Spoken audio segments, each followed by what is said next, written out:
I thought it was brilliant, and what LeBron has been able to do throughout this has just been spectacular. His voice more so than his play. He's been able to stand tall and utilize that stage as a springboard for social justice in a lot of ways. So that's been, huge. But, the fact that you talk about a man that's 17 years in the league, I was reaching for the door at 17. No, I was walking out the door at 17. So, it's amazing to see him still able to have what I see as a full tank. Bron is still the best player in the league. He won his 4th ring out of 10 years. The high level he played on every night, he was still playing 35. Some nights, this playoff, he played 40 minutes. But to see him doing that, and against these young guys will be so athletic, he's like a Mack truck out there. They like a Pinto. I'm serious. These guys, he gets to the rim when he wants to. He control the game when he wants to. He pass up shot, but still at the end of the game, they still got a chance to win. He don't come out trying to get 40, but still end up getting triple-double. That's amazing. That's just amazing. Now, aside from skill, is basketball like a confidence sport? Like, if you have a lot of confidence, you can kind of scare players and... You got to know yourself. Yeah, it helps to have skill and size, too. Yeah. That is because sometimes when you're powerful, people get intimidated. Yeah, that's what I said. And that might throw them off their game. So... Yeah, powerful and skill is important. And he got both of them. LeBron got all that. And then you got both of them. He like a candy. But not only is that his... and then he got the chocolate. I think his biggest, even though he got the power and the skill, his biggest attribute is his IQ. He know he can kill you. He don't try to kill you. That's probably why he got such longevity, because he's kind of more or less pace.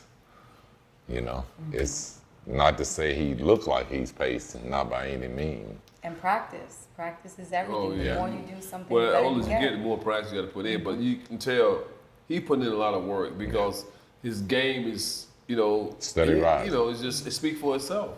If you get 28, 7, 10 assists, first time ever career, average 10 assists, and still average, almost triple-double.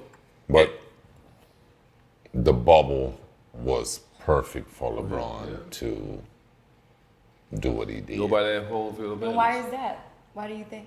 Leadership won this championship. Yeah. The best leadership. You go and look at the teams, how they fall out. Those teams had the best leadership. The ones that fell out, their leadership fell off. That's why I'll show you the team why they lost. I'll show you the team had the better leader. Definitely in the West, LeBron. Definitely in the East, Butler. So that's what 2 win the finals. But Butler ain't the equal to what LeBron is.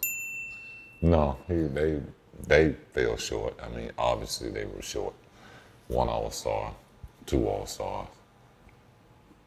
How many MVPs LeBron got? 4 in the league. 4. No MVPs. So, experience. LeBron just, tilts the scale. Like, then you get the best. Based on Miami, they had nobody with finals experience. Right. The one guy LeBron owned the finals the last 6 years. So it's he knows almost what it feels like to be there that He moment. know how to get guys motivated. Yeah. He know how to get guys to be structured, hold them accountable. But one thing he always hold guys accountable. And guys can say, well, I hate when guys say, like, Love, it's hard to play with him. When you was in Minnesota, you 8 years, made the playoff, went home 8 times. Now you get a ring, now it's hard to play with somebody. I hate these guys go around crying, complaining, this and that. Okay, now you got a team in Cleveland by yourself. What you doing? You ain't making the playoffs. So okay. Think about LeBron went through to play with you. So it's incredible what he's doing. He probably played 2 or 3 more years in the league. And to give another guy the MVP of the league who can't make a free throw or jump shot, it's embarrassing. It's embarrassing. Whoever voted, it's embarrassing. I mean, they need to revote and revote again. I heard you had a little altercation with somebody real big and Yeah. that everyone is afraid Yeah. of in Miami. Well, Are you gonna tell me, or is well, let Scottie Scottie gonna tell tell you. me? You know, it's a lot of stories. Actually- I had a lot of run-in with people, so let Scottie tell you. Okay. There again, you know, that's why this here guy's one of my best friends. You know, I'm up in the party, be honest, and I'm sitting in the middle of the party, and all of a sudden, like, I look up, I'm seeing all these people, like, probably 3-4 feet from me. They just getting pushed around, knocked around. You know, me and Oak standing there, you know, we of stature, so So you can see everything. yeah, we can see everything. People can see us. And I'm seeing all these people get pushed around, and I'm looking, and I'm like, oh, what's going on? And so Oak turned around and look, and he's like, man, Suge Knight, he don't want none of this here smoke. I just had beef with him on the night. Hey, I'm serious. It was like, all them people getting pushed around was way over there. It was like a storm going on over there when nobody moving where we were standing. And I'm like, wow. And it was basically Suge Knight walked around Oakley like that. That's what I saw. And I'm like, wow. All right, Oakley, let me get your take. Hey, What happened that night? sometimes you don't have to repeat nothing when somebody tell you the truth. It is what it is. So that's how it went. Yeah. I got a better story than that. We in the Garden, about 92, 93. Me, Mark Jackson, Pete Myers, Johnny Newman, Mark and his wife. So Al Heyman did production. So he had Shabba Rank, Guy, I think it was Mary J, somebody else on the ticket. So most time when somebody come in town and do concert, they got their own crew. Al Heyman had all the guys from, you know, Compton, whatever, you know, Crips, Bloods, whatever. So we in the hallway, they trying to make us go to the back. Like where your ticket at? I said, we got tickets. I was like, where's your ticket? He said, this is our place for the night. I said, well, this is my place every night.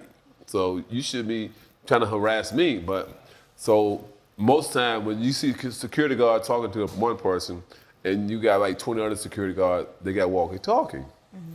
So basically once he stopped and see other guys see something was going on, somebody else called, so basically like 15 guys. So they surrounded us like, y'all gotta go, this and that. Even though New York had their own security guard over there, they were just doing their regular job, but Al Heyman had extra security. So one thing led to another one. They tried to come at us And Oakley don't like well, you know, getting I told said, we're what to not do, going huh? nowhere. Hold on, It sounds like did this you is- take on 15 guys? No, excuse me, no. It was a point where they was like, New York security guard was like, go to the back. I said, no, but we ain't doing nothing wrong, this and that. So one day later, we ended up going to the back. So I knew they was going to Miami. Mm-hmm. So I called my guy. I was in the locker room because we was in the, like, they told us just to go wait a half hour. So I told my guy in Miami, if something happened, you already know what to do. You know who did it. In other words, they didn't win a championship. Get on out there with the crowd. On that note, cheers, everyone. Cheers.